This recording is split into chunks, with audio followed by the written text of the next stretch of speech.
హైదరాబాద్ జంట పేలుళ్ల case Indian Mujahideen కు చెందిన ఉగ్రవాది మక్బూల్ చుట్టే తిరుగుతోంది. కేసులో ఆధారాల కోసం విస్తృత శోధన చేస్తున్న ఎన్ఐఏ అధికారులు మక్బూల్ తో పాటు ఇండియన్ ముజాహిదీన్ కు చెందిన ఇమ్రాన్ ను ప్రశ్నిస్తున్నారు. పేలుళ్ల వెనుక కుట్రదారులు ఎవరు, ఎంతమంది పాల్గొన్నారు అనే కోణంలో హైదరాబాద్ లోని ఎన్ఐఏ కార్యాలయంలో ఈ ఇద్దరిని ప్రశ్నిస్తున్నారు. మరో 5 రోజుల పాటు ఎన్ఐఏ వీరిని ప్రశ్నించనుంది. హైదరాబాద్ జంట పేలుళ్ల కేసును త్వరగా ఛేదించేందుకు జాతీయ దర్యాప్తు సంస్థ ఎన్ఐఏ తీవ్రంగా ప్రయత్నిస్తోంది. కేసుకు సంబంధించి తీహార్ జైల్లో ఉన్న ఇండియన్ ముజాహిదీన్ ఉగ్రవాదులు సయ్యద్ మక్బూల్, ఇమ్రాన్ ఖాన్లను కస్టడీలోకి తీసుకుంది. ఢిల్లీ కోర్టు అనుమతితో వారిని 5 రోజుల కస్టడీలోకి తీసుకున్న ఎన్ఐఏ హైదరాబాద్ లోని తమ కార్యాలయానికి తీసుకువచ్చింది. గత ఏడాది నుంచి తీహార్ జైల్లో ఉన్న మక్బూల్ ఇప్పటికే నిర్వహించిన విచారణలో గత ఏడాది హైదరాబాద్ లో రెక్కీ నిర్వహించినట్లు చెప్పారు.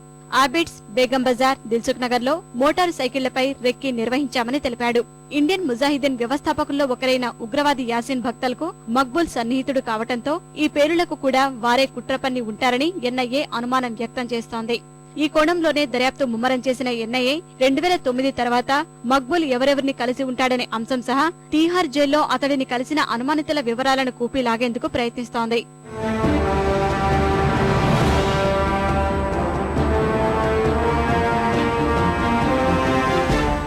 2009లో జైలు నుంచి విడుదలైన తర్వాత మక్బూల్ ఎవరెవరిని కలిసి ఉంటాడన్న దానిపైన ఎన్ఐఏ ఆరా తీస్తోంది.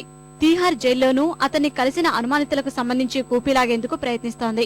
నెల్లూరు జైల్లో ఐఎస్ఐ ఉగ్రవాది ఫిరోజ్ ను గత ఏడాది మక్బూల్ కలవటంపైన ఎన్ఐఏ అధికారులు ఆరా తీస్తున్నారు.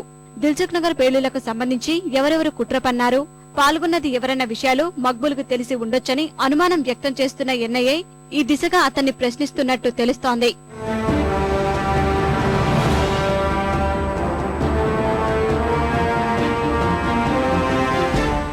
మరోవైపు దిల్సుఖ్ నగర్ లో పేలుడు జరిగిన ఘటనా స్థలానికి సమీపంలోని ఓ వస్త్ర దుకాణం సీసీటీవీలో రికార్డైన వీడియోలోనూ ఇద్దరు అనుమానాస్పద వ్యక్తులు సైకిళ్లపై వెనుక మూటలతో వెళ్లడం రికార్డైంది.